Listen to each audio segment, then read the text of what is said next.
पंडित जी, शादी की सारी सामग्री आ गई है, कोई कमी तो नहीं रह गई ना? सर्वोत्तम, उत्तम व्यवस्था। तो पंडित जी, शादी की विधि शुरू करने में और कितना टाइम है? हो गया है मुहूर्त, वर वधू को बुलाइए। पांचों वर वधुओं को लेकर के यहाँ पर पहुंच जाएं।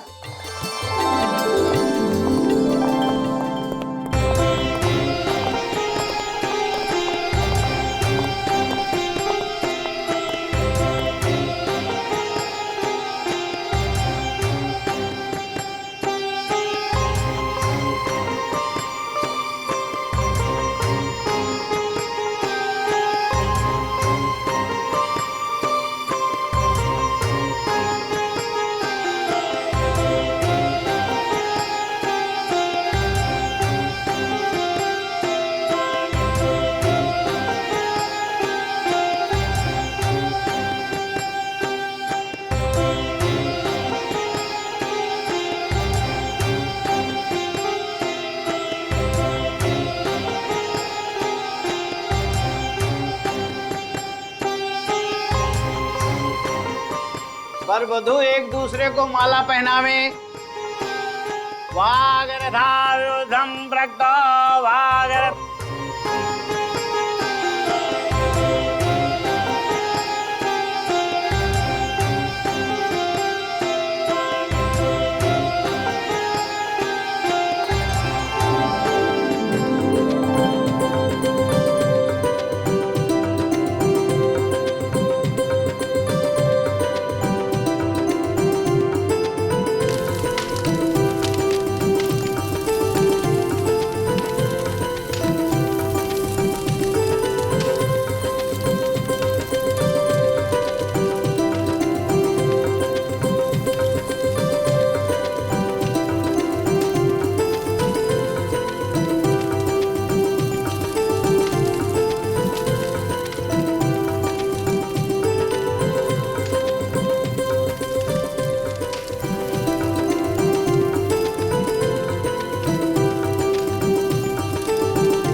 दीक्षा क्या हुआ बेटा?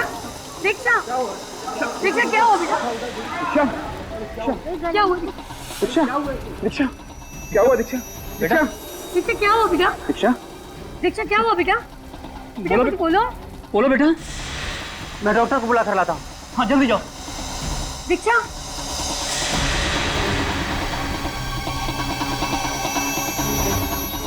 गले में गले में गले में गले में क्या? बेटा बेटा बोलो ना। दीक्षा कुछ बोलो ना बेटा। डॉक्टर बस 500 रुपये आ रहा है। दीक्षा कुछ बोलो बेटा। अरे कोई पानी ला जल्दी से।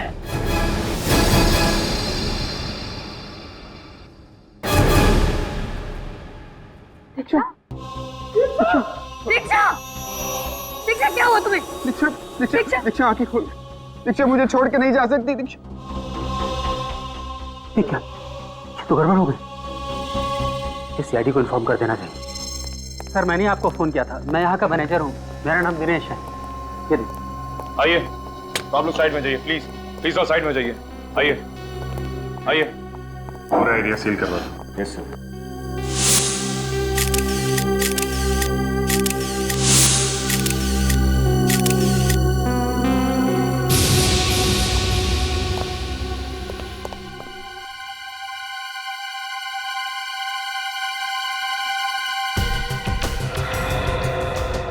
चेहरा तो बिल्कुल सूज गया है। लाल हो गया सर, ऐसा लग रहा है किसी जहरीली चीज ने काटा हो इसे।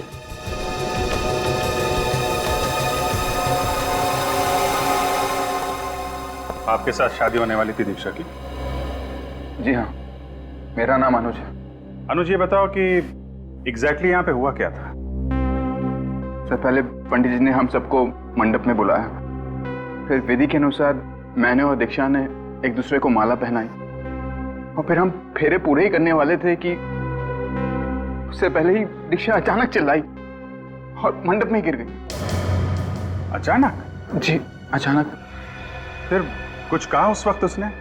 कुछ बोला? जी कुछ कहा तो नहीं, काफी बेचैन हो गई थी, पूरा चेहरा लाल पड़ गया था। और सिर्फ इतना ही कह रही थी कि उसके गले में कुछ क्या?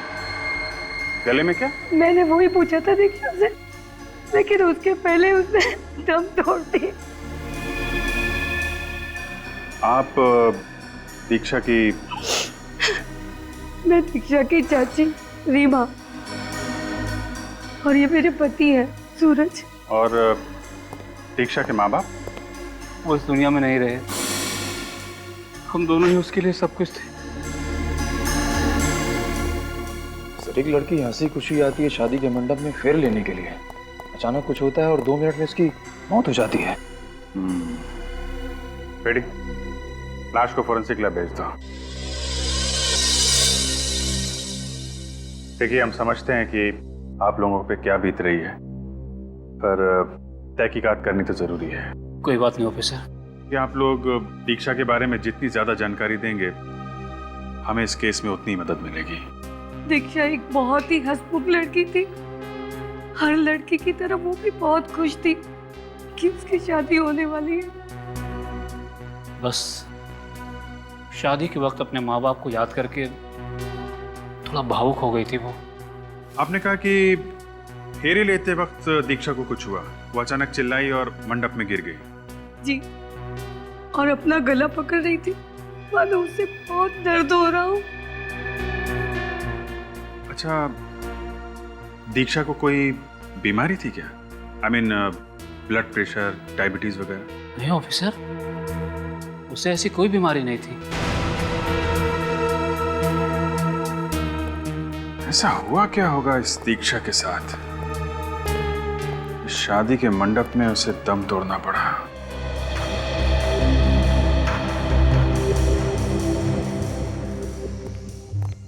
हाँ सारुण, कुछ पता चला किस वजह से मौत हुई दीक्षा की? बॉस, दीक्षा की मौत ना तो किसी किस्म के जहर से हुई है, ना ही किसी हथियार से हुई। तो फिर? बॉस, इस लड़की की मौत एलर्जी से हुई, प्रत्युर्जल, सीवियर एलर्जी। एलर्जी से? हाँ बॉस, इस लड़की का पूरा शरीर लाल हो गया। ये देखिए, इसके हाथों पर, इसके चेहरे पर ये रैशेज हो गए। और ऐसा तभी होता है जब शरीर किसी ऐसी चीज के संपर्क में आता है जो उसके शरीर को बर्दाश्त नहीं होता, और उसी की वजह से इतना जबरदस्त रिएक्शन होता है। मगर एलर्जी किस चीज की हुई है इसे? ये तो अभी पता नहीं लगा है, लेकिन इंसान को तो किसी भी चीज से एलर्जी हो सकती है। किसी किसी को धूल से, परफ्यूम से, यहाँ तक कि खाने पीने की चीजों से भी एलर्जी होती है। मूंगफली, दही, किसी भी चीज से एलर्जी हो सकती है। तो इसका मतलब शादी में इसने कुछ ऐसा खाया या सूंघा है जिसकी वजह से इतना घातक रिएक्शन हुआ है इसे? हाँ बिल्कुल, उसी की वजह से इसका विंड पाइप, सांस लेने की नली इतनी बुरी तरह से सूज गई कि ये बेचारी सांस भी नहीं ले पाई। वहीं की वहीं इसकी मौत हो गई। तो फिर क्या क्या खाया इसने सारुण के, जिसकी वजह से इसे अपनी जान से हाथ धोना पड़ा? बॉस, अभी तक इसकी ऑटोप्सी नहीं की है। ऑटोप्सी करने के बाद पता लगेगा कि इसे किसी खाने की चीज से एलर्जी हुई है या नहीं। सर, दीक्षा की आंटी बता रही थी कि मंडप में आने के बाद अचानक इसे कुछ हुआ। ये इसने अपना गला पकड़ लिया, कुछ बोलने की कोशिश कर रही थी, मगर अचानक गिर गई और फिर इसकी मौत हो गई। मगर अभिजीत, एक बात समझ में नहीं आ रही है। अगर दीक्षा को किसी बात की, किसी चीज की एलर्जी थी, तो ये बात उसके अंकल आंटी को तो पता होनी ही चाहिए थी, है ना? आप लोग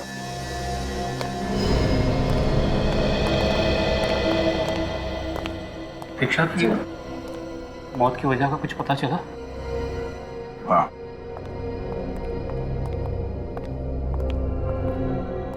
क्या पता चला? क्या हुआ तो मेरी बच्ची को? एलर्जी। एलर्जी? कैसी एलर्जी? क्या दीक्षा को किसी चीज से एलर्जी थी? किसी चीज से उसे उत्तेजना होती हो जिससे जलन या परेशानी होती थी उसे? देखिए, मंडप में भी दीक्षा किसी ऐसी ही चीज के संपर्क में आई थी जिसकी वजह से उसे एलर्जी हुई और वो एलर्जी बर्दाश्त नहीं कर पाई। पर ऐसी कौन सी चीज हो सकती सर? यही पता करने के लिए तो हम लोग यहाँ आए हैं। आप लोग साथ में रहते थे तो आपको तो पता ही होगा कि उसे किन किन चीज़ों से एलर्जी थी। जैसे कुमकुम, धुआं या फिर फूल वगैरह। धूप और अगरबत्ती तो वो रोज करती थी, और पूजा के बाद पहले अपने माथे पर और फिर हम दोनों के माथे पर कुमकुम का तिलक लगाती थी। कोई और वस्तु जो उस दिन शादी के मंडप में मौजूद हो जिसकी वजह से उसे एलर्जी हुई हो?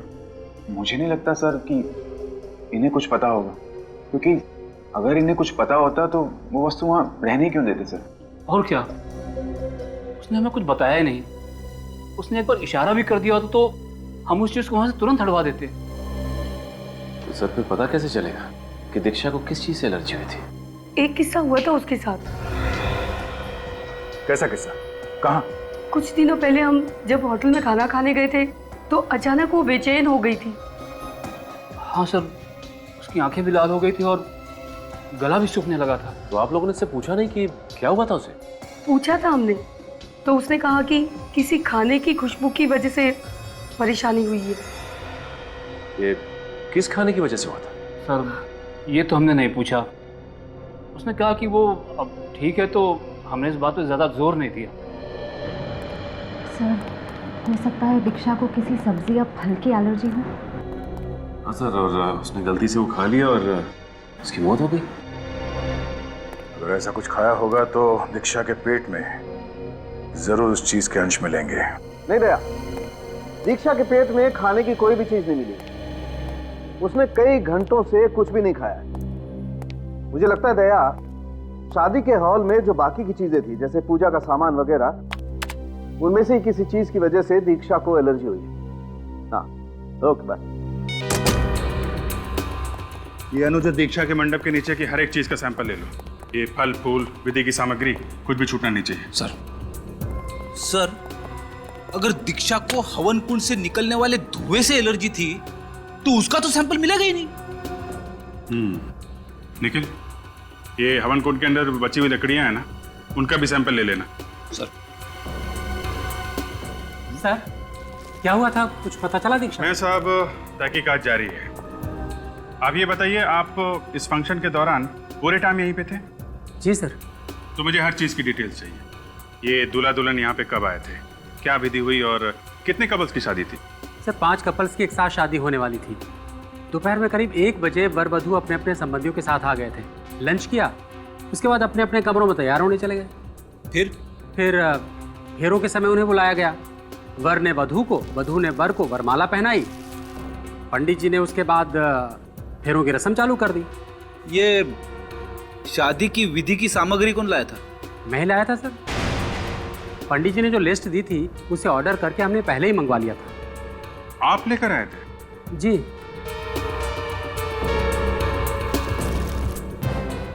मिस्टर दिनेश, मैं आपको एक बात बता दूं।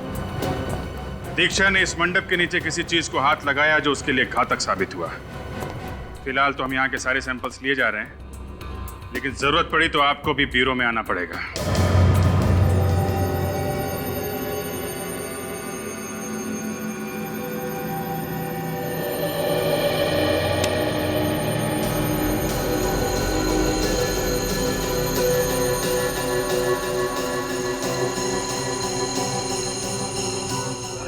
फूलों की माला में ये सर, ये देखिए। क्या हुआ? देखिए, मशरूम्स। मशरूम? दीक्षा की वरमाला में मशरूम? ओह, तारिका, इसका मतलब इस दीक्षा को मशरूम से एलर्जी थी। क्या हुआ सारंगी, तेरा चेहरा ऐसा मुरझाया हुआ क्यों है? मशरूम की वजह से। मशरूम की वजह से? हाँ, और बॉस, इन्हीं मशरूम की वजह से दीक्षा की मौत हुई। क्या? मशरूम से मौत? बड़ी अजीब बात है। हाँ, और ये मशरूम्स हमें दीक्षा की वरमाला में से मिले। दीक्षा की वरमाला में मशरूम कैसे हो सकता है? हो सकता है, तारिका जी ने कहा तो सही कहा होगा। क्यों, तुमको कोई प्रॉब्लम है क्या? मुझे कुछ प्रॉब्लम? ये मशरूम दीक्षा की वरमाला में थे। दीक्षा ने वरमाला पहनी उसे मशरूम की गंध आई, उसे एलर्जी हुई और इस एलर्जी की वजह से उसकी मौत हो गई। मतलब सर जिसने भी ये हरकत की है वो अच्छी तरीके से जानता था कि दीक्षा को मशरूम से एलर्जी थी। लेकिन सर वो कौन हो सकता है? वो कौन हो सकता है? ये दीक्षा के घर वाले या फिर वो फूल वाला जिसने ये वरमाला बनाई, वो बताएंगे।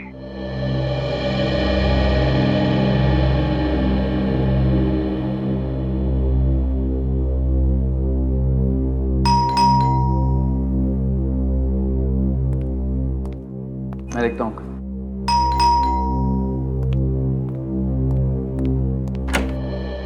आइए।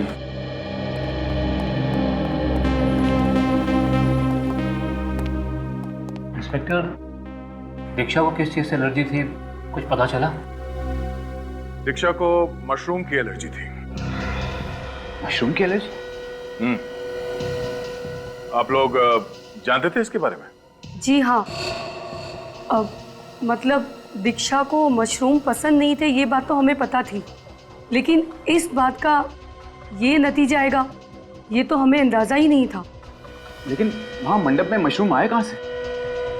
मशरूम दीक्षा के फूलों वाले हार में थे। क्या? जी हाँ, वो मशरूम किसी ने जानबूझकर उस फूलों वाले हार में लगाए थे, जिससे दीक्षा की विंड पाइप यानी कि सांस लेने की नली में कुछ इरिटेशन हुई, उसकी वजह से उसकी सांसें बंद हो गई। जानबूझकर? जी हाँ, वो जानता था कि दीक्षा को मशरूम से एलर्जी है। और वो ये भी जानता था कि मशरूम दीक्षा के लिए जानलेवा साबित हो सकते हैं। आपका ये कहना किसी ने दीक्षा की जान ली है। खून हुआ है दीक्षा का और हथियार है मशरूम। लेकिन सर कोई दीक्षा को क्यों मारना चाहेगा? ये तो हम भी जानना चाहते हैं। कोई दीक्षा का दुश्मन है क्या? नहीं सर, उसका तो कोई दुश्मन नहीं था। अगर आप लोगों को ऐतराज ना हो तो क्या हम दीक्षा के कमरे की तलाशी ले सकते हैं?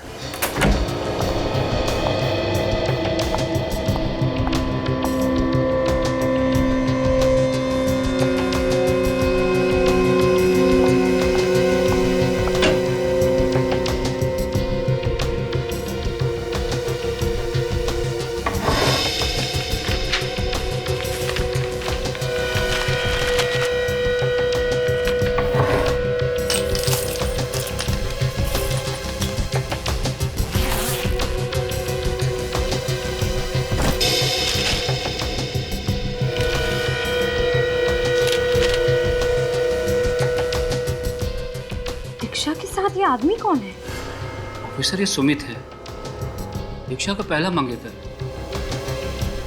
यानी दीक्षा की शादी पहले किसी और के साथ तय हुई थी? जी हाँ, लेकिन शादी वाले दिन ही मंडप में शॉर्ट सर्किट की वजह से भयानक आग लग गई। उसमें कई लोग मारे गए। मरने वालों में सुमित भी था? जी हाँ। अच्छा, जब आग लगी उस वक्त दीक्षा और आप लोग कहाँ थे? बताइए, आप सब लोग उस वक्त कहाँ थे? हम लोग मंडप छोड़कर वापस आ गए थे। मंडप छोड़ के वापस आ गए थे? लेकिन क्या वजह थी? शादी वाले दिन दीक्षा को पता चल गया कि सुमित गैर कानूनी धंधे करता था। इस बात को लेकर दोनों में बहुत बहस हुई। दीक्षा ने उससे अपनी शादी तोड़ दी और हम लोग वापस आ गए। और आग उसके बाद लगी? जी हाँ। सुमित का स्वभाव अच्छा नहीं था। गुस्सा करना, लड़ाई झगड़ा करना, गाली गलौज करना, ये सब उसकी आदत थी। सर, जिस पे शक किया जा सकता था वो सुमित तो पहले ही मर चुका है। सर, अब हम कैसे पता लगाएंगे कि दीक्षा के हार में मशरूम्स किसने लगाए थे? कि मशरूम किसने लगाया है वो तो हार बनाने वाला ही बताएगा।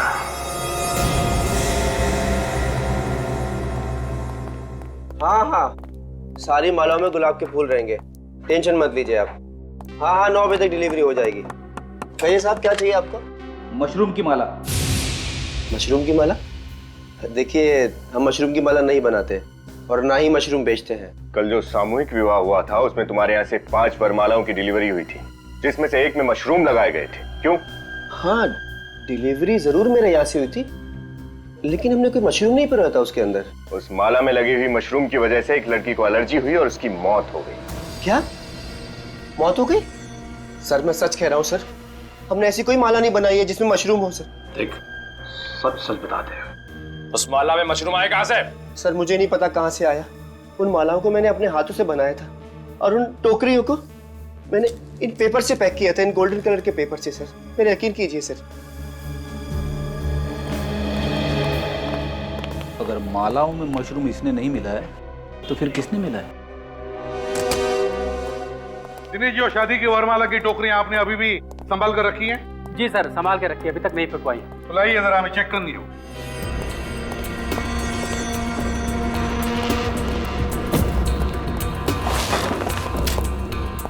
कुछ देख रहे हो तुम दोनों? हाँ सर, बाकी सभी टोकरियों पर गोल्डन कलर का पेपर चढ़ा हुआ है। सिर्फ ये एक टोकरी है जिस पर सिल्वर कलर का पेपर है। ये नंबर्स, इनका क्या मतलब है? मैडम, हमने कपल्स को कुछ नंबर दिए थे, तो वही नंबर हमने टोकरी पर डाल दिए। और दीक्षा और अनुज को कौन सा नंबर दिया गया था? 4 नंबर। 4 नंबर। डिलीवरी किसने ली टोकरियों की? सर, फूल वाले से डिलीवरी तो हमने ही ली थी, लेकिन मैं बहुत बिजी था, तो रवि को हमने प्रॉप रूम की चाबी दे दी थी कि वो टोकरियां वहां पर रख दे। Prop room? कहाँ है आपका प्रॉप रूम? सर इस तरफ। चलिए दिखाइए। आइए सर। आप ये टोकरियां लेकर आइए।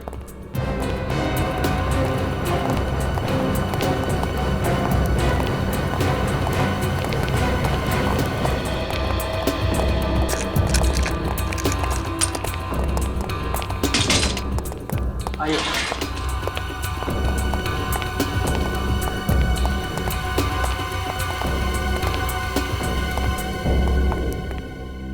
तो ये है वो जगह जहां पर ये सारा शादी का सामान रखा जाता है? हैं? टोकरियां यहीं पर रखी थी? जी सर, ये यहाँ इस टेबल पे। अच्छा, टोकरियां यहां पर रखी थी। ठीक है रजत, श्रेया, काम करो, इस जगह का कोना कोना छानो और देखो कुछ मिलता है क्या। जरूर किसी न किसी ने तो यहाँ अंदर आके छेड़छाड़ की है वरमालाओं के साथ। सर लेकिन सर, इस कमरे में स्टाफ के अलावा और किसी को आने की परमिशन नहीं है, फिर बाहर वाला ऐसे कैसे आ सकता है? तो फिर आप में से किसी ने किया होगा ये, समझा? आप में से। सर आप मुझ पर शक कर रहे हैं? जी आप पर भी और आप पर भी। जब तक हमारी तहकीकात पूरी नहीं होती हम किसी को नहीं छोड़ते, किसी को भी नहीं।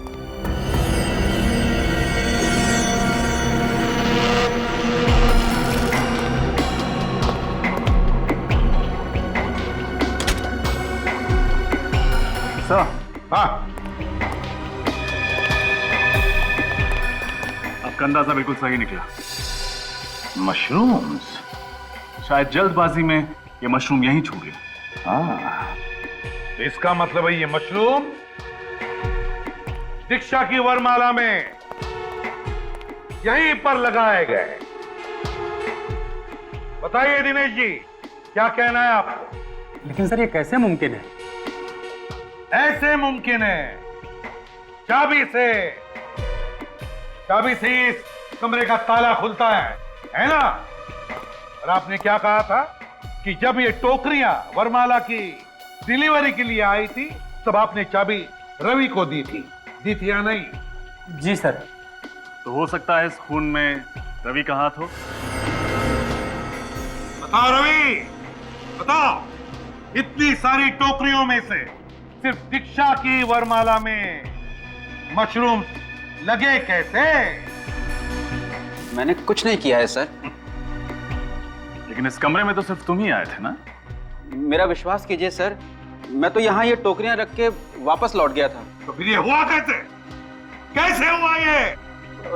एक मिनट सर, लेकिन जब ये टोकरियां रख के मैं बाहर ताला लगा रहा था तो मैंने कुछ आवाजें सुनी। 2 4 5, इन्हें तो यहाँ रख दिया, बाकी का हाँ मिठाई वाला।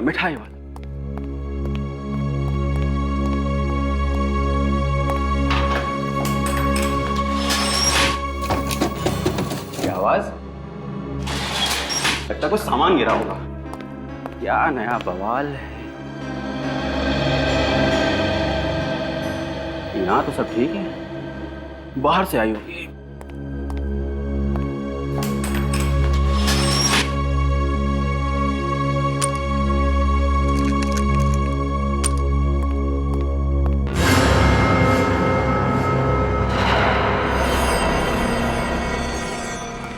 रवि, तुम्हारे कहने के मुताबिक वो जो भी कोई अंदर था वो तुम्हारे जाने का इंतजार कर रहा था। जैसे ही तुमने कमरे को ताला लगा और निकल गए, उसने वरमाला के साथ छेड़छाड़ की। और सर, उन नंबर्स की मदद से खूनी को पता चल गया कि दीक्षा की टोकरी कौन सी है। हाँ, लेकिन एक बात समझ में नहीं आ रही है, जो भी कोई अंदर था जिसने ये छेड़छाड़ की होगी, वो कमरे के बाहर गया कैसे?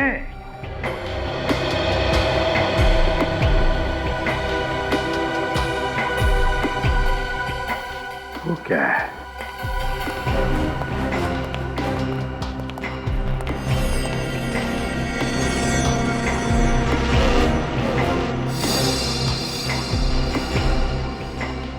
ये देखो,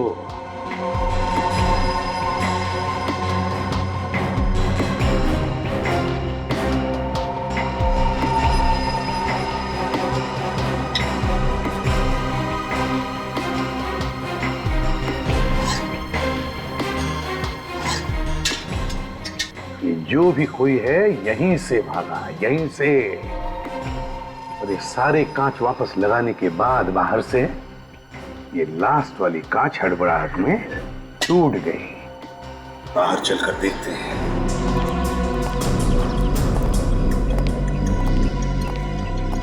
यहां से भागा है वो, यहां से। सर, हा? उस गमले में कुछ है। क्या है? देखो।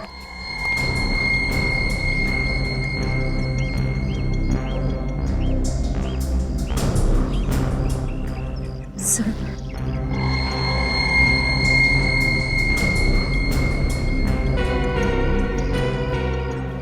लगता है कोई लकड़ी की किचन का टुकड़ा है। लेकिन सर, ये किचन किसकी हो सकती है? खूनी का। हाँ, हो सकती है उसकी किचन। शायद ऐसा हुआ होगा, जब वो खूनी यहां से भागने की कोशिश कर रहा था तो शायद उसकी कीचेन यहां कहीं पर भी अटक गई होगी, लकड़ी की होने की वजह से टूट गई और ये हिस्सा गमले के अंदर गिर गया। मुझे ये कोई अक्षर लगता है। हाँ रजत, है तो अक्षर ही, जरूर कोई अक्षर ही है, मगर कौन सा अक्षर है पता चल जाएगा ना तो समझ लो कि खूनी का भी पता चल गया। ये मुझे वो भी नहीं लगता,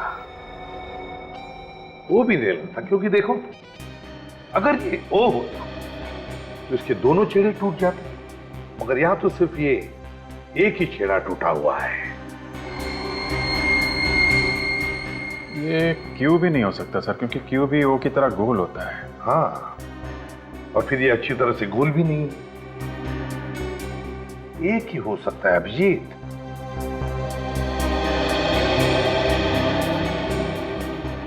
एस। Yes sir. हाँ? ये एस ही होगा सर। अभिजीत, अगर ये एस अक्षर है तो हो सकता है खूनी का नाम इस एस अक्षर से शुरू होता। सर, इससे तो दीक्षा के अंकल का भी नाम है, सूरज। सूरज? सूरज? वैसे सर, एस अक्षर से एक और आदमी है जो इस केस से जुड़ा हुआ है। कौन? सुमित। हाँ, सुमित।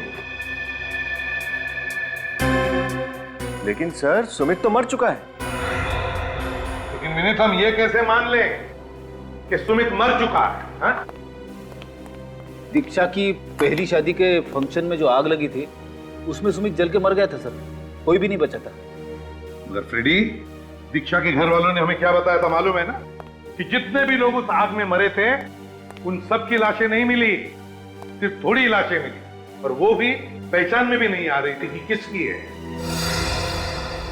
ये सुमित अभी भी जिंदा है, मरा नहीं है। ये जिंदा है। सर इस सुमित को पकड़ना होगा। इसकी एक फोटो है हमारे पास, उसका चेहरा साफ नहीं दिख रहा उसमें। तो फिर अभिजीत पता लगाओ ये सुमित रहता कहाँ था, करता क्या था। उसके ऑफिस में जाओ, उसके दोस्तों से मिलो, कहीं ना कहीं तो उसने अपना चेहरा छोड़ा ही होगा।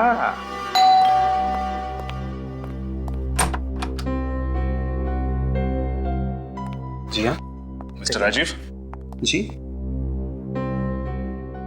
मैं आपके दोस्त और कॉलीग मिस्टर सुमित के बारे में जानकारी चाहिए। सुमित? उसकी तो कुछ समय पहले। जी हाँ वही। हमें आपके ऑफिस गुड फाइनेंस से पता चला है कि एक आप ही हैं जिसके साथ सुमित की बनती थी। और वो सिर्फ आपकी बात कभी कभी मान लिया करते थे। जी हाँ, बात यह है कि सुमित बहुत गर्म दिमाग का था, पर उसमें पेशेंस तो बिल्कुल नहीं थी। छोटी छोटी बात को लेकर चिढ़ जाया करता था और इसी कारण उसका ऑफिस में आए दिन किसी ना किसी से झगड़ा होता था। आप दोनों इतने करीब थे तो उनकी कोई फोटो तो होगी ना आपके पास? सॉरी मैम, फोटो तो कोई नहीं है। कुछ तो होगा।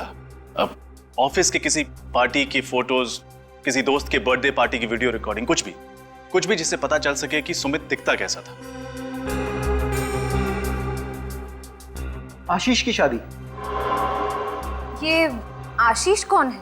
आशीष हमारा कॉमन फ्रेंड है। उसकी शादी में हम सब लोग गए थे, सुमित भी वहां आया था। आशीष के पास उसकी रिकॉर्डिंग है। आशीष का पता बताइए। सर ये आशीष की शादी की सीडी मिल गई है सर। इसे देखकर पता चल जाएगा कि सुमित दिखता कैसा है। चलो चला कर देखते हैं।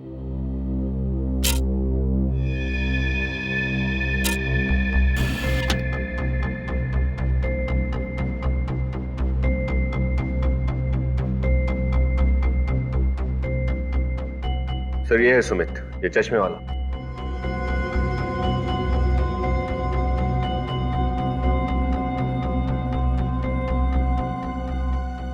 बार बार चश्मा ऊपर कर रहा है सर, आपने देखा? इसको चश्मा ऐसे ऊपर करने की आदत है लगता है। हाँ यूं। सर ये रहे सुमित के बैंक अकाउंट की डिटेल्स। सुमित ने 20 जनवरी को अपने अकाउंट से सारे पैसे निकाल लिए थे। क्या कहा? सुमित ने 20 जनवरी को अपने अकाउंट से सारे पैसे निकाले? लेकिन अभिजीत, दीक्षा के घर वालों ने तो हमें कहा था कि 16 तारीख को शादी के मंडप में आग लगी थी। 16 तारीख को, जिसमें सब लोग मर चुके थे, यहां तक कि सुमित भी जल चुका था।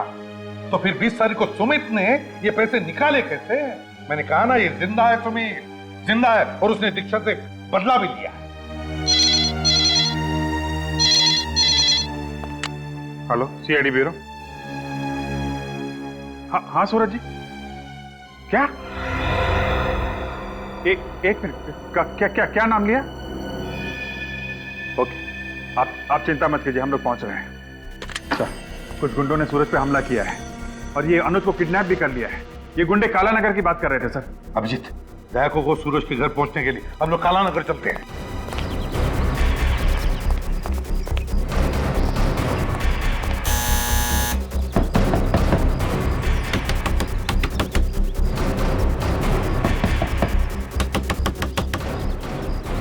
सर ये तो दरवाजा ही नहीं खोल रहा। हमारे पास इतना टाइम नहीं है, जरा हटना।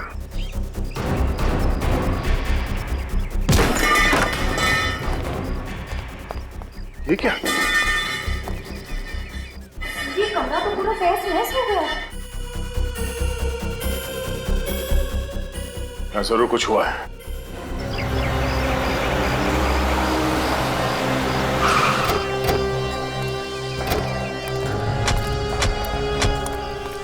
दीक्षा के पिताजी ने इसी जगह का नाम बताया था ना? यस सर, उन्होंने किडनैपर्स की बातें सुनी। किडनैपर्स अनुज को काला नगर ले जाने की बातें कर रहे थे। काला नगर? किडनैपर्स ने जरूर अनुज को यहाँ जंगल में ही छुपा के रखा होगा।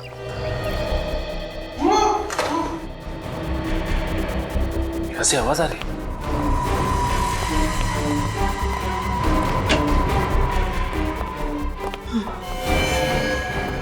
सूरज जी, बोल रहा हूँ। श्रेया, चल इस एम्बुलेंस को फोन करो। सर, किसने मारी गोलियां? इन्हें तो कई गोलियां लगी। कैसे वो? कौन थे वो लोग? सर और आपकी बीवी कहाँ है? सर, हाँ बोलिए। ढाका चेहरा ढका हुआ था। अनुज को कैसे ढूंढेंगे? जरा अनुज को फोन लगा के देखो। पहले दीक्षा, फिर उसके अंकल, और अभी अनुज। कहीं अनुज उसका अगला शिकार तो नहीं हो जाए? सर।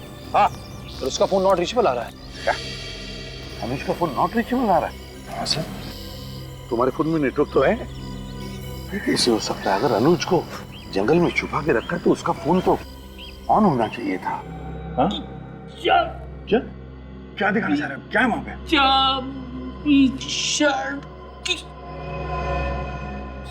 चाबी? सचिन, संभाल लेने। चाबी?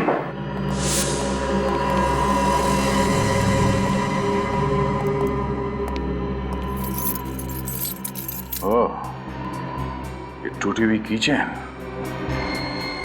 इस प्रॉब्लम के बाद जो हमें टूटा हुआ अल्फाबेट मिला था, शायद वो इसी कीचेन का हिस्सा है। इस टूटे हुए अल्फाबेट एस का, और एस का मतलब सुमित? हाँ, सुमित। और इस सुमित ने अनुज को किडनैप किया है। और सूरज जी अनुज को बचाने की कोशिश कर रहे थे और सुमित ने इन पर गोली चला दी। सुमित, ये सुमित जहां कहीं भी है, उसे खोद के निकालना पड़ेगा। चीखने की आवाज। हाँ, उधर से।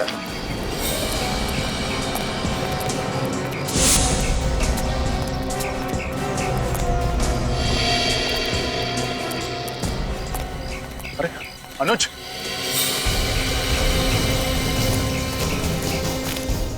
अनुज, मुझे बचा लो प्लीज। छोड़ो उसे।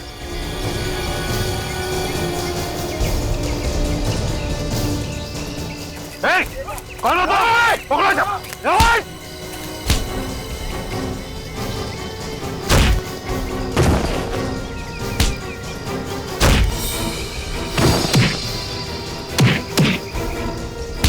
कुछ नहीं होगा अनुज।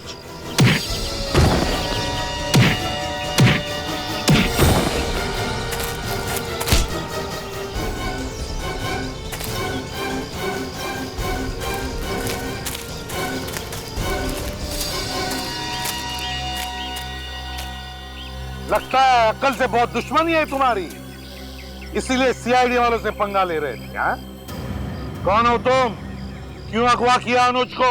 साहब, हमें काम करने के पैसे मिले थे और कुछ नहीं पता। किसने कहा था करने के लिए? ये किसने दिए थे पैसे? बोल। साहब, चेहरा नहीं देखा, एक ही बार मिले थे। एक बार मिले हैं ना, तो फिर चेहरा कैसे नहीं देखा? बहुत अंधेरा था साहब, और अंधेरे में उसका चेहरा ठीक से दिखाई नहीं दिया साहब। क्यों नहीं दिख रहा था अंधेरे में? साहब, बड़ा सा काला चश्मा पहन रखा था, इसलिए साफ नहीं दिखाई दिया। अब तो सब दिखा देंगे हम तुम्हें। निखिल, ले जाओ इन दोनों को। चल।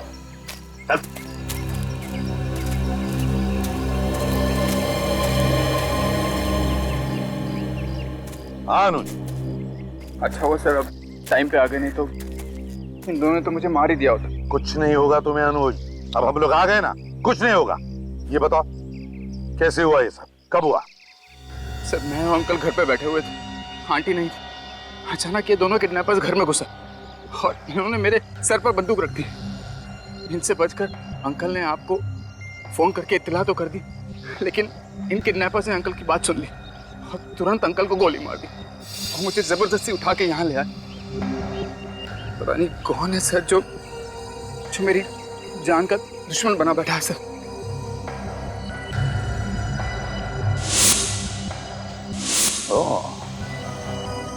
वो जो भी कोई है अनुज, यहीं पर है आसपास, सब सुन रहा है, सब देख रहा है, वो जानता है। लेकिन सर, मैंने तो सुमित को कोई भी तकलीफ नहीं दी और अब तो दीक्षा की भी मौत हो चुकी है, तो मेरे पीछे क्यों पड़ा हुआ है सर? अब क्या होगा सर? कहीं उसने मुझ पर वापस हमला कर दिया सर तो? अब तुम पर कोई हमला नहीं करेगा अनुज, हमला तो हम करेंगे। वैसे तुम चश्मा तो नहीं पहनते हो, है ना? तो फिर ये चश्मा कहाँ है? चश्मा तुम्हारा? अनुज!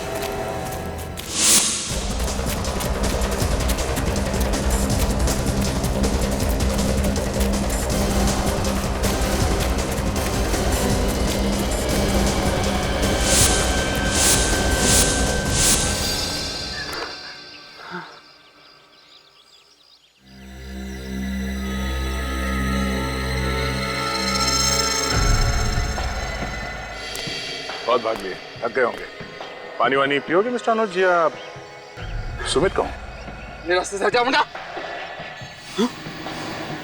धमकी देने से पहले इतना तो सोच ले कि तेरे पास हथियार है भी या नहीं।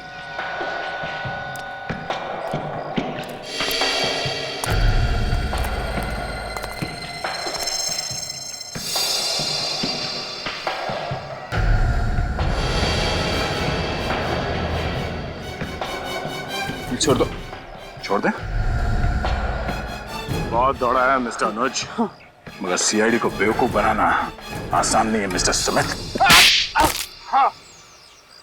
दीक्षा से बदला लेना चाहता था मैं, क्योंकि उसने शादी वाले दिन हमारे मंडप में मुझसे शादी तोड़ के मेरा और मेरी फैमिली का अपमान किया था। दीक्षा तुमसे शादी नहीं करना चाहती थी तो क्या तुम उस पर जबरदस्ती करते? हाँ? लेकिन यही बात वो मुझे शादी से पहले भी बता सकती थी ना। उसने शादी वाले दिन मुझे क्यों बताया? क्योंकि उसी दिन उसे तुम्हारे गैर कानूनी करतूतों के बारे में पता चला था। क्या करती वो बेचारी? हाँ? बेचारी नहीं थी, बेचारे तो थे मेरे माँ बाप, मेरे भाई बहन, जो उस मंडप में लगी आग में जलकर मर गए। लेकिन मैं बच गया। मेरा चेहरा और तुम्हारा चेहरा जल गया तो तुमने प्लास्टिक सर्जरी करवाई, नया नाम लिया, नया चेहरा बना, नई जिंदगी बन गई और फिर दोबारा तुम दीक्षा की जिंदगी में घुस गए। हाँ, तुम इसके करीब आए, उसे शादी के लिए मना लिया और शादी के मंडप तक उसे ले आए। हाँ? हाँ, क्योंकि मैं भी उसे मंडप में ही मारना चाहता था। तरीका भी क्या आजमाया? मशरूम से मौत। क्योंकि तुम दीक्षा के इतने करीब आ गए थे, तुम जान गए थे कि उसको मशरूम से एलर्जी। हाँ, दीक्षा के चाचा को गोली क्यों मारी? क्योंकि एक एक करके मैं दीक्षा की पूरी फैमिली को खत्म करना चाहता। तो फिर तुमने अपनी किडनैपिंग का नाटक क्यों किया? ताकि मुझ पर सीआईडी को शक ना। शक तो तुम पर आखिर तक नहीं था अनुज। नया नाम, नया चेहरा, नई जिंदगी, मगर आदतें वही पुरानी।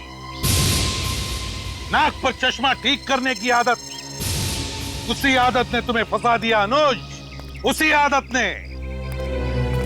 भगवान ने तुम्हें आग से बचाकर एक नई जिंदगी दी थी, मगर बदले की आग में तुमने वो भी गंवा दी।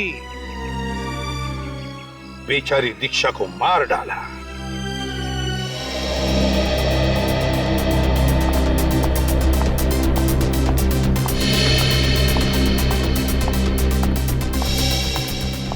देखो मोनिका, मुझे नहीं लगता है कि अब वो आएंगी। पिछले 1 महीने से वो घर से बाहर नहीं निकली। मुझे नहीं लगता है अब वो आएंगी। आप ऐसा मत कहिए, इतने सारे लोग प्रमिला जी का इंतजार कर रही हैं, वो जरूर आएंगे। काश ऐसा ही हो। आइए मैडम। Thank you.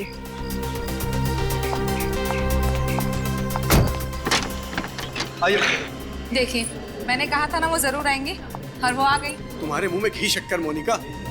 ओहो, आइए आइए प्रमिला जी, नमस्कार। नमस्ते मैडम। नमस्ते। आपका बहुत बहुत स्वागत है। Thank you so much. लेकिन मैं ज्यादा देर नहीं रुकूंगी। I hope you understand. जी हम समझ सकते हैं, आप अपना कीमती समय निकाल कर यहाँ आई, हमारे लिए तो वही बहुत सम्मान की बात है। आइए चलते हैं। आइए आइए आइए प्रमिला जी।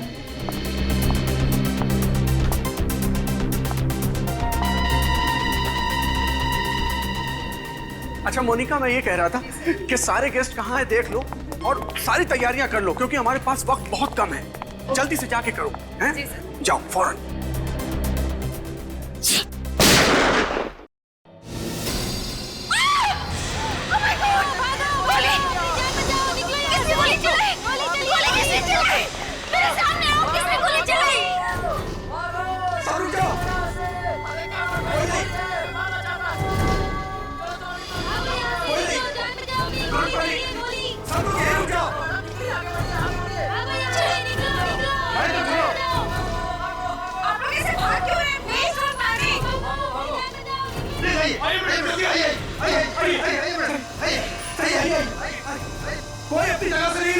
सब लोग यहीं रहो, डोंट पैनिक। आइए मैडम, जल्दी आइए। जल्दी जल्दी, देखो जब तक ये आदमी पकड़ा नहीं जाता मैं घर से बाहर कदम नहीं रखूंगी। मैडम आप फिक्र मत कीजिए, वो जल्दी पकड़ा जाएगा। ड्राइवर जल्दी लेके जाओ, जल्दी। मालिक सर को फोन करता हूँ। सर, मैडम पर किसी ने गोली चलाई है, हमने सही सलामत उनको घर भेज दिया है। Okay sir. चलो उसे ढूंढते हैं। हाँ चलो। Just got saved.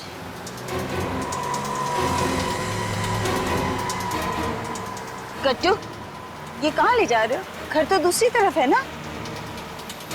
गट्टू, गट्टू तुम जवाब क्यों नहीं देते? गट्टू गाड़ी घुमाओ, घुमाओ गाड़ी। मैं गट्टू नहीं हूँ। हाँ, बंदूक, कौन हो तुम? क्या चाहिए तुम्हें? तुम वही हो ना? थोड़ी देर पहले तुम्हें मुझ पर गोली चलाई थी ना? सवाल बहुत पूछती हो, जितने ज्यादा सवाल पूछोगी उतनी जल्दी मारोगी। नहीं नहीं, प्लीज मुझे मत मारो, मुझे मत मारो। हेल्प! अरे कोई मुझे बचाओ! हेल्प! हेल्प! कोई नहीं होगा यहाँ तुम्हारी आवाज सुनने वाला। मैं क्या करूं? क्या करूं? मैं क्या करूं?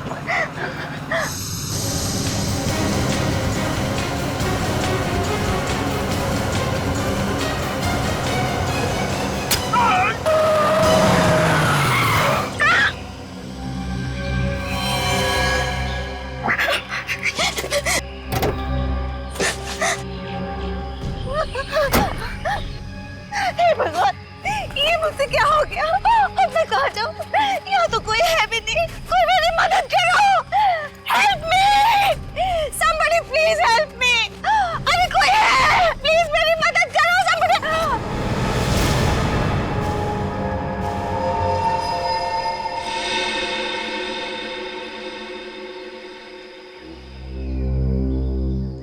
करूं कि ना करूं? करूं कि ना करूं?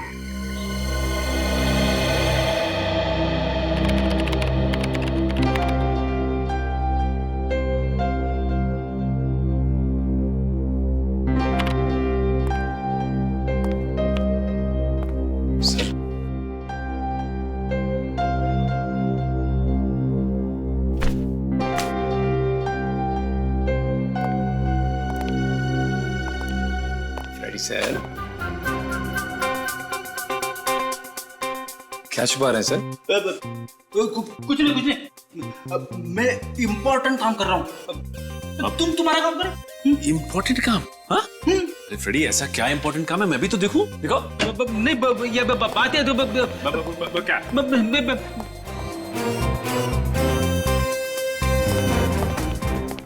क्या हुआ फ्रेडी? हैं? ऐसे बुत के तरह क्यों खड़े हो?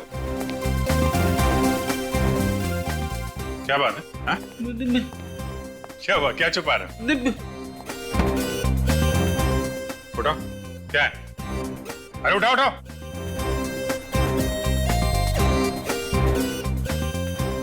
नोयर क्राइम्स, जासूसी नावल। अरे वाह, जासूस हो के जासूसी नावल। तुम कब से पढ़ने लगे भाई?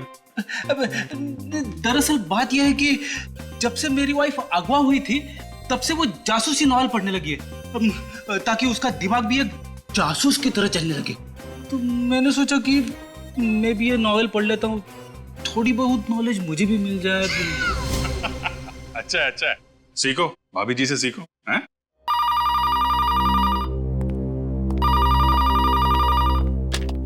Hello, CID bureau.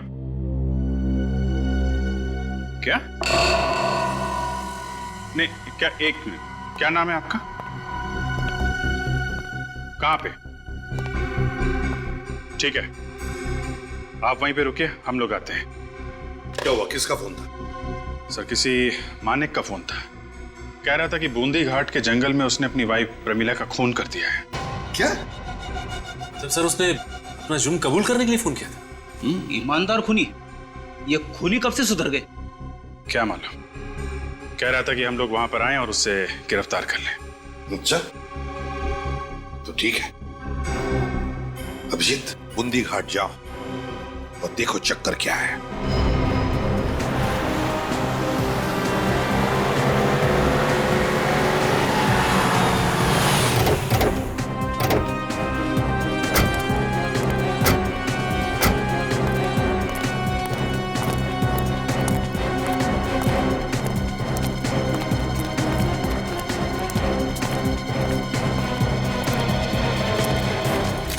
Mister Manik, mister Manik, CID।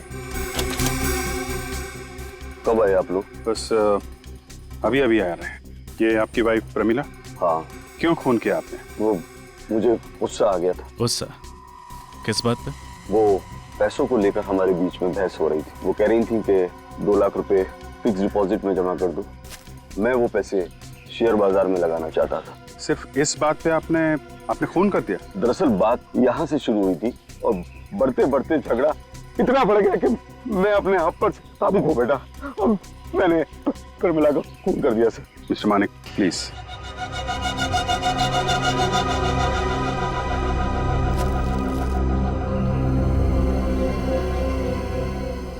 एक, 2, 3, 4, 5, 6 बार आपने चाकू का वार किया है? गले पे निशान भी है। इसका मतलब पहले गला दबा के मारने की कोशिश की गई और जब ये नाकाम रहे तो इन्होंने चाकू से मार दिया।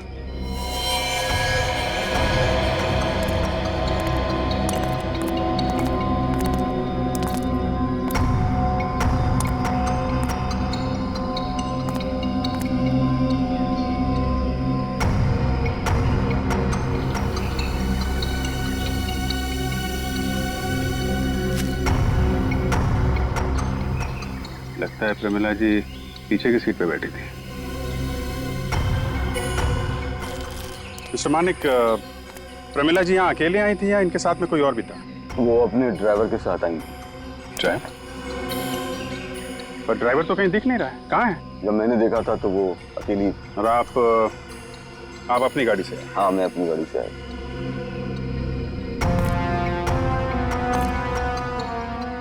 मिस्टर मानिक, आप कुछ छुपा तो नहीं रहे? सर, मैंने ही आपको इन्फॉर्म किया है तो फिर मैं आपसे क्यों छुपाऊंगा? खैर, वो तो पता चल ही जाएगा। मानिक अंकल, आपने प्रमिला आंटी का खून किया, मुझे यकीन ही नहीं होता। ऐसे क्यों किया अंकल? आप तो आंटी से कितना प्यार करते थे ना। और आप ही ने तो अनिकेत और सूर्य के उनके बॉडीगार्ड अपॉइंट किए थे ना, तो फिर आप उनके जान के दुश्मन कैसे हो सकते हैं? कई बार इंसान अपनी जिंदगी में वो कुछ कर जाता है जो वो नहीं चाहता, और मेरे साथ भी यही हुआ। पता नहीं मैं अपने ऊपर से काबू क्यों खो बैठा। प्रमिला के खून के लिए शायद मैं अपने आप को कभी माफ नहीं कर पाऊंगा। मैडम पर गोली चलने के बाद सर बहुत घबराए हुए थे, बार बार यही पूछ रहे थे, मैडम ठीक तो है ना? तुम लोगों के अलावा इस घर में और कोई नहीं है? नहीं सर। वो ड्राइवर कहाँ है जो प्रमिला जी की गाड़ी चला रहा था? गट्टू, वो तो छुट्टी पे है। क्या कहा? गट्टू छुट्टी पर है? हाँ, आज 1:30 बजे घर पे आना पड़ा। मैंने मीटिंग के कुछ पेपर्स घर पे छोड़ दिए थे, तो मैंने देखा कि गट्टू एक बड़ा सा सूटकेस लेके अपने घर जा रहा था। कह रहा था कि प्रमिला आंटी ने उसे 1 हफ्ते की छुट्टी दी है। क्यों मानिक जी, बताइए। आप ही ने तो कहा था ना कि जब प्रमिला जी बूंदी घाट के जंगल में थी तब ये ड्राइवर गट्टू वो भी उनके साथ था। सर, मैं खुद नहीं समझ पा रहा हूँ कि ये सब क्या हो रहा है। आपका ड्राइवर गट्टू छुट्टी पर था और आपको पता भी नहीं चला? नहीं सर, वाकई मुझे नहीं मालूम कि गट्टू छुट्टी पर था। तो ये सब आपको गट्टू ही बता सकता है कि आखिर ये माजरा क्या है। सर, कहीं ये गट्टू इन सब में मिला तो नहीं हुआ है? मानिक जी तो कह रहे कि उन्होंने हमें सब कुछ बता दिया। क्यों क्यों मानिक जी? हाँ सर, मैंने एक एक चीज आपको बता दी। तो फिर बताइए, ये गट्टू कहाँ मिलेगा? सर, ये नए गांव में रहता है। नए गांव? गट्टू से तो मिलना पड़ेगा। सर, अभी आप अंकल का क्या करने वाले हो? खूनी की जगह जेल के सलाखों के पीछे ही होती है। दया, दोनों नौकरों के चेहरे पर का भाव देखा? दोनों कुछ न कुछ तो जानते हैं जो हमसे छुपाया गया है। सर, इन दोनों को ब्यूरो ले चलें? अभी नहीं दया, सही मौका पाते ही।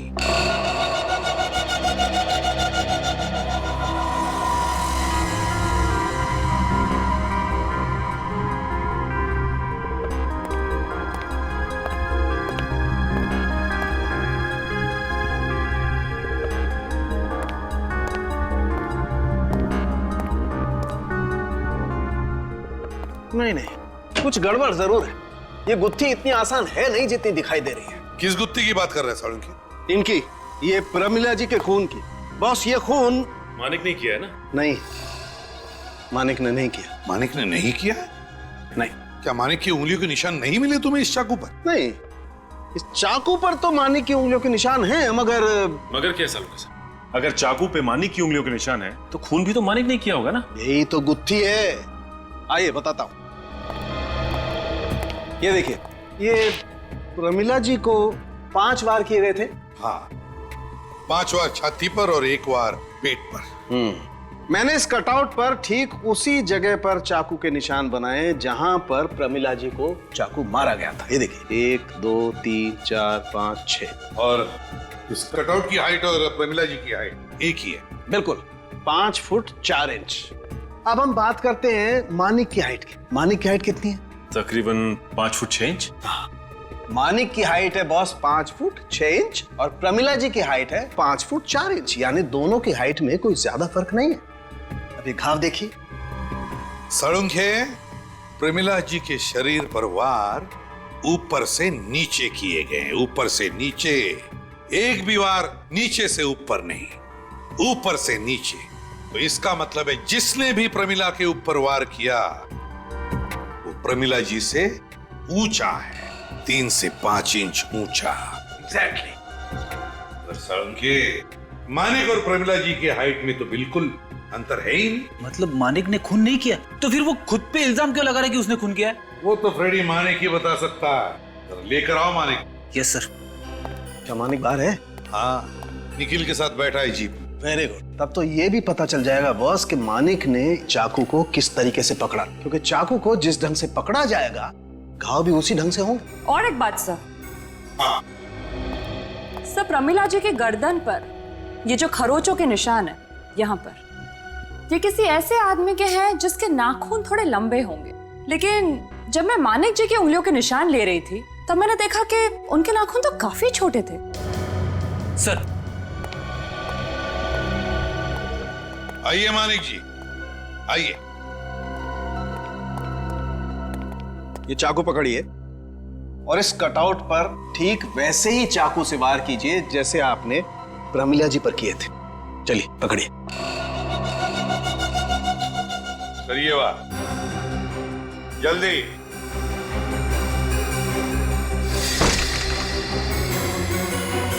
एक बार फिर कीजिए।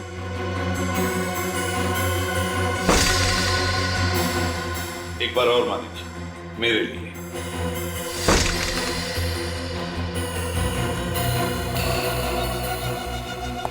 मानिक जी, बिल्कुल ऐसे ही चाकू चलाया था आपने प्रमिला जी पर। जी सर। क्या छुपा रहे हैं आप? मैं क्या छुपाऊंगा सर? सब कुछ तो। क्या छुपा रहे हैं आप? मैं क्या छुपाऊंगा आपसे? सो सच ये है कि मैंने ही अपनी बीवी को मारा है। नहीं बॉस, मेरे हिसाब से प्रमिला जी पर इन्होंने वार नहीं किए। मेरे ख्याल से मानिक जी निर्दोष हैं। ये तो हम पता लगा ही लेंगे सड़ुंखे कि मानिक जी निर्दोष है या नहीं। सर, आज तक कितने ऐसे खूनी मिले जो झूठ पे झूठ बोले जाते हैं मगर टस से मस नहीं होते। उनके रिकॉर्ड की सुई एक ही जगह पे अटकी रहती है कि मैंने खून नहीं किया है, मैंने खून नहीं किया है। मगर ये मानिक सर, मगर सर सालून के साहब के हिसाब से तो मानिक ने प्रमिला का खून किया ही नहीं है। हाँ, मगर जिन सबूतों के आधार पर सड़ुंखे ये कह रहा है कि मानिक ने प्रमिला का खून नहीं किया, ये सबूत ठोस नहीं है। कोई ना कोई सुराग है, कोई ना कोई सबूत अभिजीत जो हमें दिखाई नहीं पड़ रहा है। कुछ तो है। या तो इस मानिक ने प्रमिला का खून किया है या फिर ये जरूर हमसे कुछ छुपा रहा है। कुछ तो छुपा रहा है ये मानिक। सर, एक बात समझ में नहीं आ रही कि मानिक जानबूझ के अपने आप को दलदल में क्यों डालेगा? वो चाहता तो ये इल्जाम किसी और के सर पे भी डाल सकता था। हाँ, लेकिन उसने ऐसा नहीं किया। उसने सारे इल्जाम अपने ऊपर ही ले लिए। क्यों? क्या वजह है ये सब करने की? ये राज तो सिर्फ मानिक ही जानता है कि क्या वजह है और फिर क्यों कर रहा है ये। सर, इसका जवाब शायद वो ड्राइवर भी दे सकता था जो प्रमिला को बूंदी घाट लेके गया था, मगर वो भी गायब है। हाँ, ये गट्टू मिलना चाहिए। सर, वो मानिक, वो तो कह रहा था कि उसे पता ही नहीं है कि उसका ड्राइवर गट्टू छुट्टी पे है। और दूसरी तरफ वो रणधीर, वो कह रहा था कि गट्टू घर से सूटकेस लेके गया था। नायगांव नाम है ना इस गट्टू के गांव का। बस तो फिर नायगांव जाकर गट्टू की पूरी कुंडली निकाल और उस घर की जो 2 नौकर है उन्हें ब्यूरो लेकर आओ। थोड़ी बातचीत करते हैं उनके साथ। और जब प्रमिला का खून हुआ तब के रणधीर, मानिक और नियोनिका, ये तीनों भी प्रमिला का जब खून हुआ उस वक्त कहां थे ये पता लगाओ। इन तीनों के फोन रिकॉर्ड्स चेक करो पता चल जाएगा ये तीनों उस वक्त कहां थे।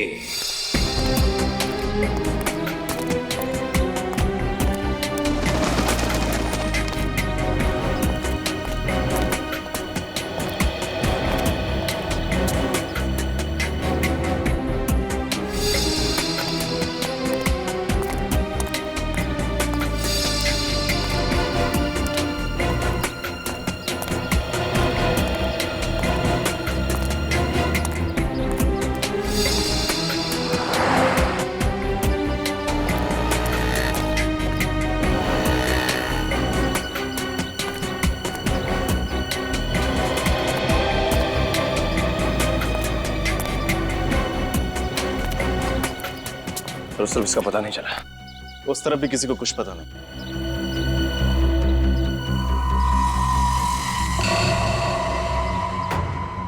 सर वो आदमी गट्टू की तरह लग रहा है। अरे हाँ, ये तो गट्टू ही है। चलो बात करते हैं उससे। कौन सी चाय पी रहे हो गट्टू भैया? अदरक वाली या इलायची वाली? आप लोग मेरा नाम कैसे जानते हो? हम तुम्हारे बारे में सब कुछ जानते हैं गटुआ।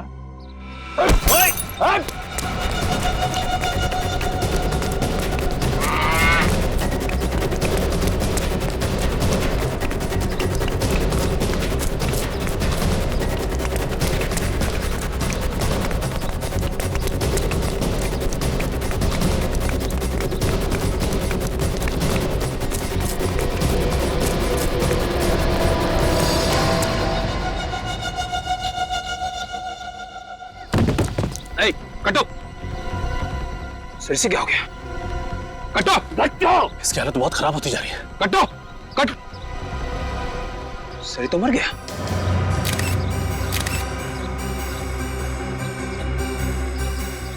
दौड़ने की थकान से तो मौत नहीं हो सकती है। हाँ नहीं, दौड़ने की थकान से तो इसकी मौत नहीं हो सकती।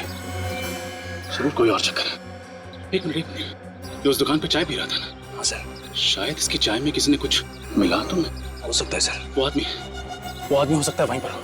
ठीक है, तुम एक काम करो, एम्बुलेंस को फोन करो, मैं उस आदमी को देखता हूँ।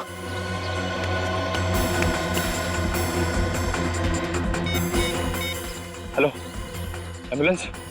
भाई साहब, यहाँ पर वो आदमी था, वो गट्टू के साथ, जिसके गले में सफेद रंग की पट्टी थी। अच्छा वो? हाँ हाँ जी, देखा आपने? जी वो तो जब आप गट्टू के पीछे भागे तो उसी समय तुरंत निकल गया। अच्छा, आपकी दुकान में काम करता है? वो तो गट्टू के साथ ही आया था, मुझे लगा उनका दोस्त होगा। किस तरफ गया होगा? जी वो सामने वाली गली में। वो सामने वाली गली? जी हाँ वही वही। Thank you.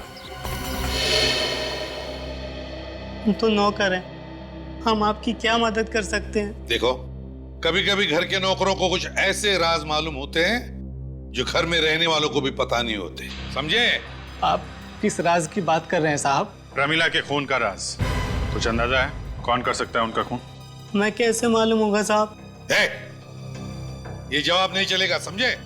खून का मामला है ये, खून का मामला, और वो भी तुम्हारी मालकिन प्रमिला के खून का। क्या जानते हो? सच सच बताओ बिना झिझक।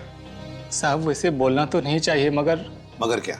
प्रमिला मैम साहब का तो खून कोई भी कर सकता था साहब, क्योंकि उनके तो ज्यादातर सबसे झगड़े होते थे। सबसे झगड़े? अच्छा, सबसे ज्यादा किसके साथ झगड़ा होता था? न्योनका मैम साहब के साथ तो रोजाना तू मैं होती रहती थी।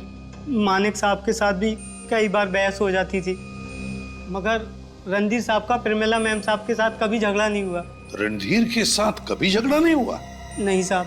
अच्छा एक बात बताओ, क्या लगता है तुम लोगों को, ये जो धमकी भरे फोन आते थे कौन कर सकता है? कुछ अंदाजा है? ये तो नहीं मालूम साहब, मगर हाँ, जब से धमकी भरे फोन आने शुरू हुए तब से प्रमिला मैम साहब ने किसी ज्योतिषी के पास जाना शुरू कर दिया था। ज्योतिष के पास? हाँ साहब। कैसा ज्योतिषी?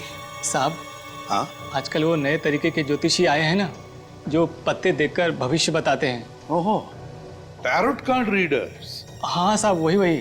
प्रमिला मैम साहब के कमरे की सफाई करते हुए हमें कुछ ऐसे ही पत्ते मिले थे। प्रमिला मैडम के कमरे के अंदर ये टैरोट के पत्ते मिले तुम्हें? हाँ साहब। है कहाँ ये ज्योतिषी, ये टैरोट कार्ड रीडर? शायद पंचमुखी नगर में किसी बिल्डिंग में है साहब।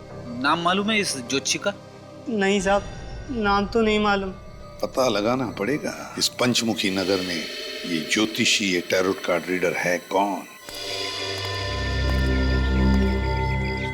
सर लाश को एम्बुलेंस में भेज दिया। गुड। इस गली में सिर्फ यही एक घर है, जरूर वो आदमी यहीं रहता होगा। अरे बेटा इधर आओ, इधर आओ।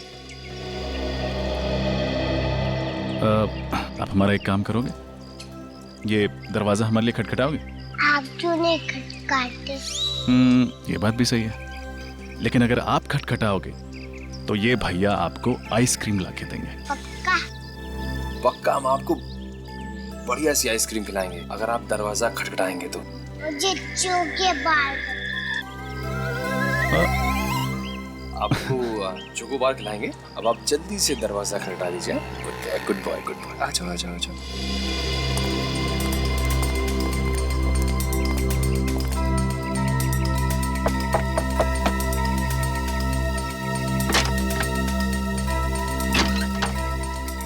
कौन?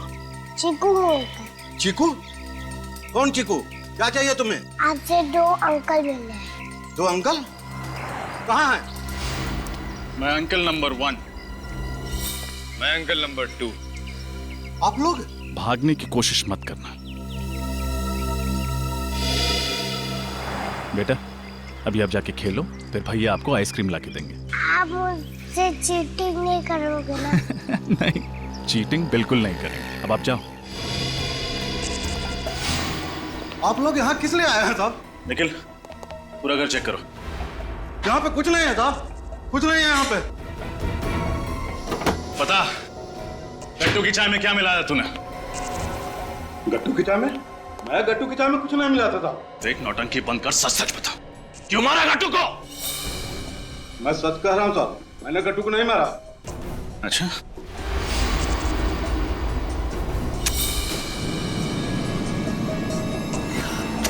अब बोल, कौन गट्टू?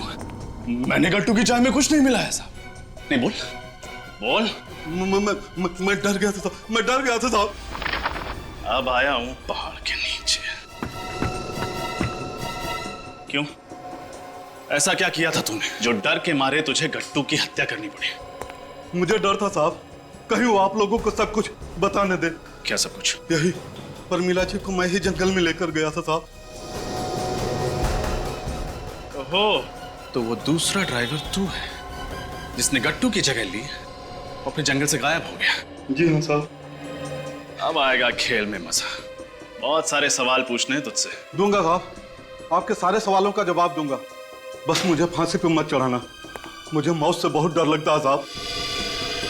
अभी थोड़ी देर पहले तूने किसी को ऊपर पहुंचा दिया और अभी तू कह रहा है कि तुझे मौत से बहुत डर लगता है। सर, घर में कुछ नहीं मिला। कुछ नहीं मिला? नहीं सर। और सूटकेस? नहीं सर, वो सूटकेस भी नहीं मिला।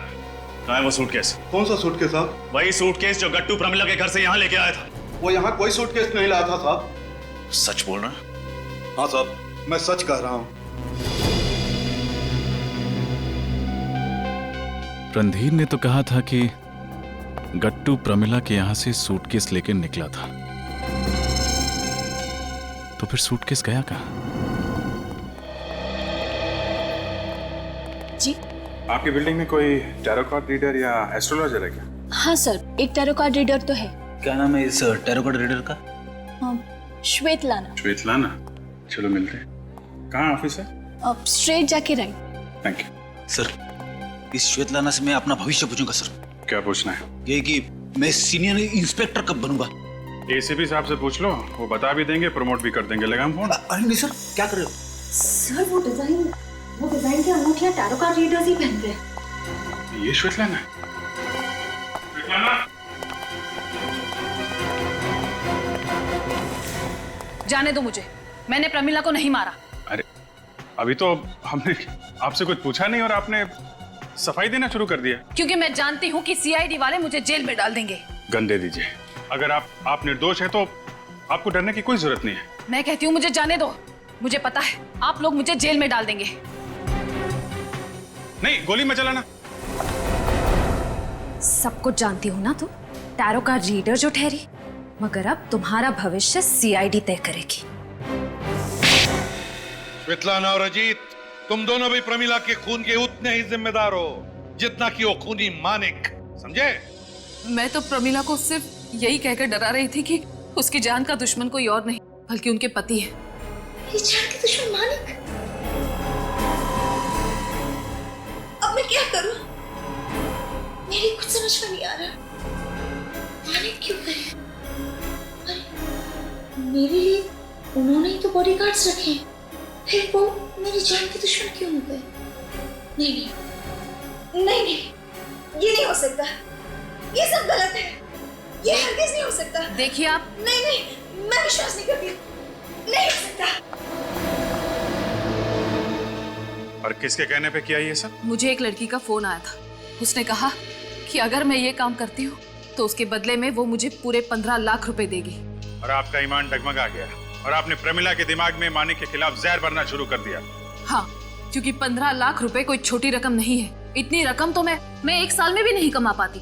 यहाँ मुझे पूरी रकम एक साथ मिल रही थी। वाह, तो क्या ये 15 लाख रुपये वो लड़की खुद लेकर आई थी तुम्हारे पास? नहीं, उसका फोन आया था मुझे, ये कहते हुए कि पैसे से भरी बैग वो मेरी ऑफिस के बाहर रख रही है।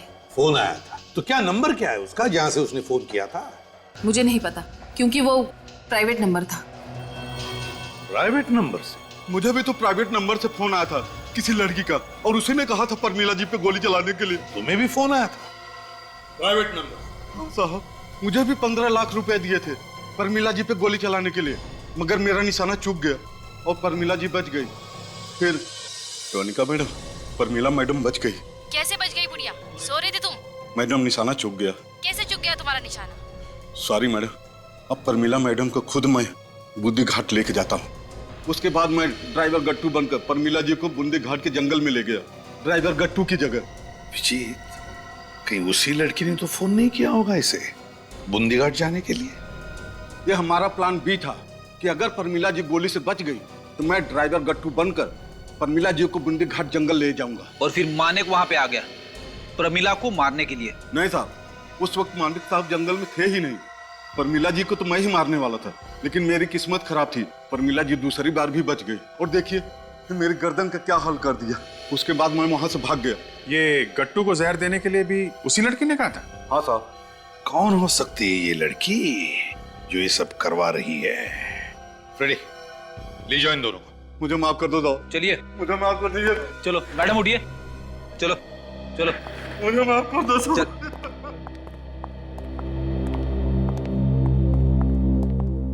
सर, मैं मोबाइल कंपनी से आ रहा हूं सर। जिस वक्त प्रमिला जी का खून हुआ उस दौरान किसका मोबाइल कहां पे था इसका पता चल गया है सर। एक्सीलेंट, क्या है बताओ। सर, मानिक का मोबाइल फोन शीतल नगर में था जहां पे उसका ऑफिस है, लेकिन उसके बाद उसका मोबाइल बूंदी घाट के जंगल में था जहां पे प्रमिला जी का खून हुआ। ये रणधीर का मोबाइल? सर, इसका मोबाइल भी शीतल नगर के ऑफिस में ही था, लेकिन उसके बाद उसका मोबाइल जगतपुरा में था जो कि बूंदी घाट के जंगल से बहुत दूर है सर। और सबसे दिलचस्प कहानी तो सर नोएनिका की है। उसका मोबाइल 1:30 बजे MI रोड पे था जहां पे प्रमिला जी का फंक्शन चल रहा था।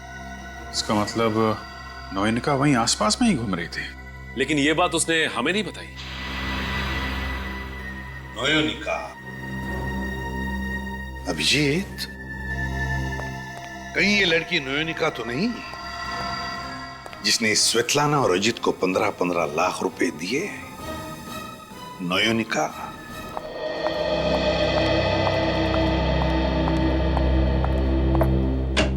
मैं कमिंग मैम। क्या चाहिए? मैम कुछ पेपर्स पे आपके साइन चाहिए थे। बाद में लेना। बट मैम जरूरी है मैम। मैंने कहा ना बाद में लेना। Okay ma'am.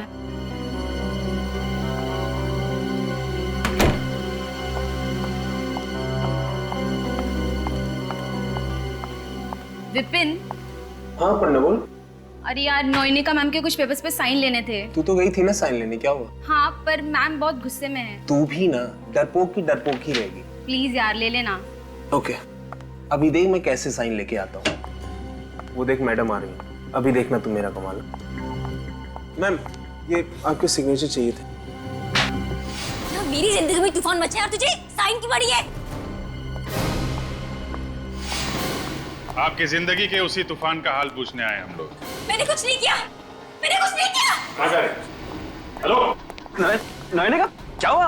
भाग क्यों रही हो? भैया छोड़ो मुझे। CID को देख के हर मुजरिम के दिमाग में पहला ख्याल भागने का ही आता। मुजरिम? छोड़ो भैया मुझे, जाने दो भैया मुझे। कहीं नहीं जाएंगे आप। आपके एक एक झूठ का हिसाब देना होगा आपको अभी। ये क्या हो रहा है मुझे? क्या? नयनिका, नयनिका, नयनिका, नयनिका, इन्हें क्या हो गया? ये गिर कैसे गई? सर, नयनिका, नयनिका, नयनिका, हॉस्पिटल ले जाओ जल्दी।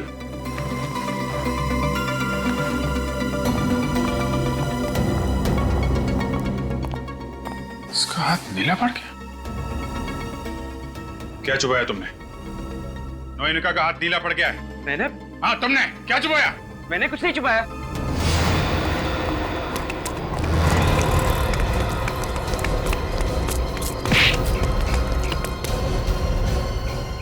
बहुत भाग लिए। कितनी भागने की कोशिश की मैंने, आखिर में तुम लोगों ने मुझे पकड़ ही लिया। क्या करें, आदत से मजबूर हैं। तुम ये बताओ कि नयनिका को जहरीला पिन क्यों चुबाया तुमने? क्योंकि मैं डर गया था कि आपको वो सच्चाई ना बता दे। कैसी सच्चाई? प्रमिला आंटी की खून की सच्चाई।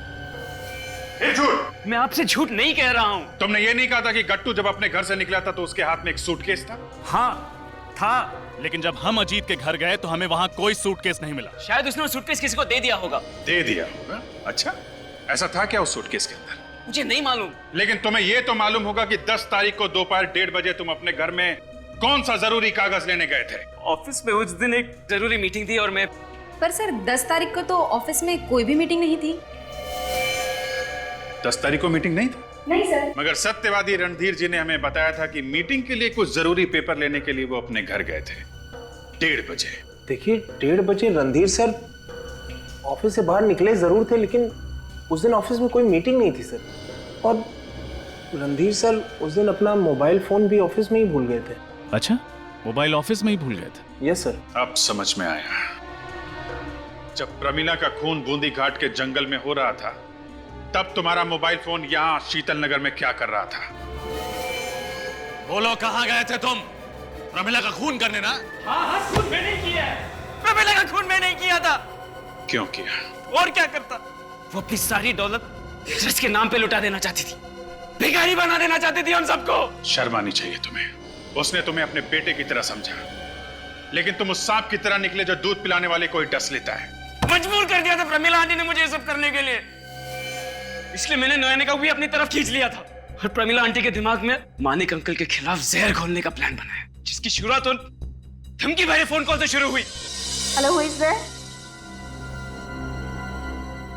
हेलो, कुछ बोलते क्यों नहीं?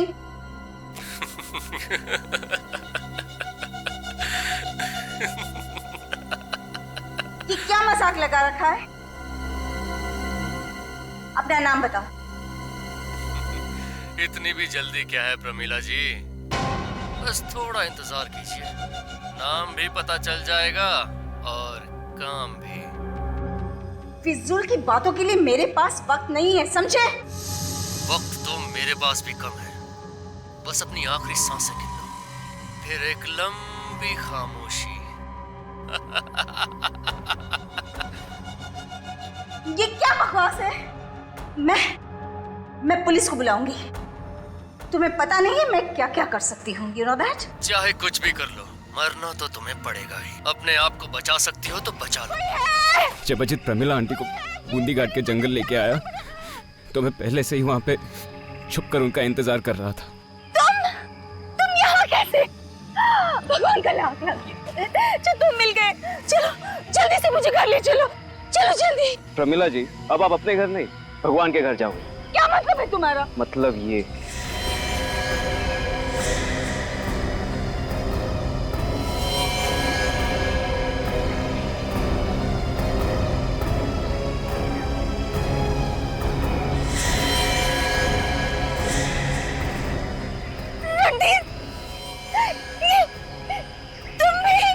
तुम तो मेरे बेटे जैसे हो ना। बेटे जैसे है ना? बेटा तो नहीं। और वैसे भी आपने कब मुझे अपने बेटे जैसा माना? अगर माना होता तो अपने जायदाद का थोड़ा सा हिस्सा मेरे नाम पे किया होता, मगर नहीं, नहीं, आपने साबित कर ही दिया। अब आपको मरना ही होगा। नहीं, नहीं। और गाड़ी की आवाज सुन के मैं वहां से भाग गया। तुमने प्रमिला का खून गाड़ी के पास नहीं किया था?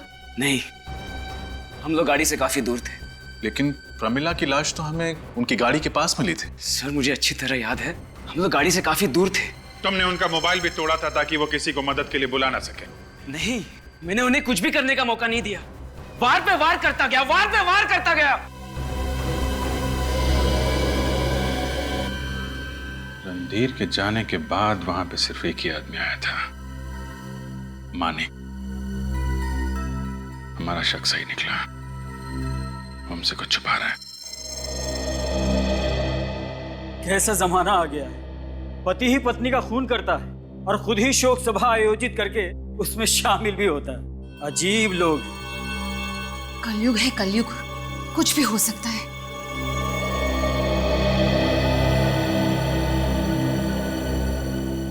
आप लोग यहाँ? हम प्रमिला के खूनी को पकड़ने आए। ये कैसा मजाक है? आप लोगों को तो पहले से ही सब कुछ मालूम है, फिर भी? जी हाँ, फिर भी माने कि हमें लगता है कि आप हमसे कुछ तो छुपा रहे हैं। क्या छुपा रहे हैं बताइए। मैं आप लोगों को सब कुछ बता चुका हूँ। हाँ, सब कुछ मालूम है, आपने हमें सब कुछ बता दिया था, मगर आपने हमें ये नहीं बताया कि रणधीर ने आपको देख लिया था प्रमिला को मारते हुए। रणधीर ने मुझे देख लिया था? ये कैसे हो सकता है? वो तो मेरे वहां पहुंचने से पहले ही निकल गया था। अब आ गई ना सच्चाई बाहर। क्यों मानिक जी, तुम तो पहले से ही जानते थे कि रणधीर प्रमिला को मारने के लिए जा रहा है, और जिस दिन वो खून करने के लिए निकला तब तुमने उसका पीछा किया, और वहां जाकर जब देखा कि रणधीर खून करने में नाकाम हुआ है तो तुमने उसी घड़ी का फायदा लिया और प्रमिला को मार डाला। झूठ है ये, सब झूठ है। सच्चाई यही है मिस्टर मानिक, सच से ना तो आप बच सकते हैं और नहीं आप सीआईडी से। हाँ? अब आप मुझे हाथ उठाने पे मजबूर ना करें और जल्दी से ये बताओ उस दिन क्या हुआ था। हाँ, ये सच है। रणधीर के प्लान के बारे में मुझे पहले से मालूम था, और मुझे यह भी मालूम था कि रणधीर ने ही कट्टू को पैसे दिए हैं और अजीत को सुपारी प्रमिला का खून करने के लिए। जब अजीत पहली बार खून करने में नाकाम रहा तो फिर अजीत ही गट्टू बनकर प्रमिला को बूंदी घाट के जंगल में लेके आया, और जैसे ही प्रमिला गाड़ी से उतरी रणधीर ने उसके ऊपर हमला बोल दिया और 5 वार किए, और फिर मेरी गाड़ी की आवाज सुनकर वो वहां से भाग गई। इसका मतलब प्रमिला पे 6वां वार आपने किया रणधीर के चाकू से, जिसकी वजह से प्रमिला की मौत हुई। हाँ, मैं तंग आ गया था उसकी रोज रोज की मनमानियों से। वो चाहती थी कि जिंदगी भर मैं कठपुतली बनकर उसकी उंगलियों पर नाचता रहूं। असली प्लान तो रणधीर ने बनाया था, मैं तो सिर्फ तमाशे का मजा ले रहा था। और इसीलिए तुमने सीआईडी को फोन कर दिया और बताया कि खून तुमने किया। तुमने सोचा कि जब सीआईडी वाले तहकीकात करेंगे तो सारे सबूत रणधीर के खिलाफ मिलेंगे, और फिर ये भी सोचेंगे कि मानिक जी ने सारा इल्जाम अपने ऊपर ले लिया ताकि वो रणधीर और नियोनिका को बचाए, है ना? और फिर तुम छूट जाओगे। ऐसा ही सोचा था ना मानिक जी? हाँ, मगर अफसोस कि तुम्हारे सारे किए कराए पर सीआईडी वालों ने पानी फेर दिया। अब जेल में सड़ते बैठना, रणधीर और नियोनिका के साथ जायदाद पाने का नया प्लान बनाते, तब तक फांसी का ऑर्डर तो आ ही जाएगा।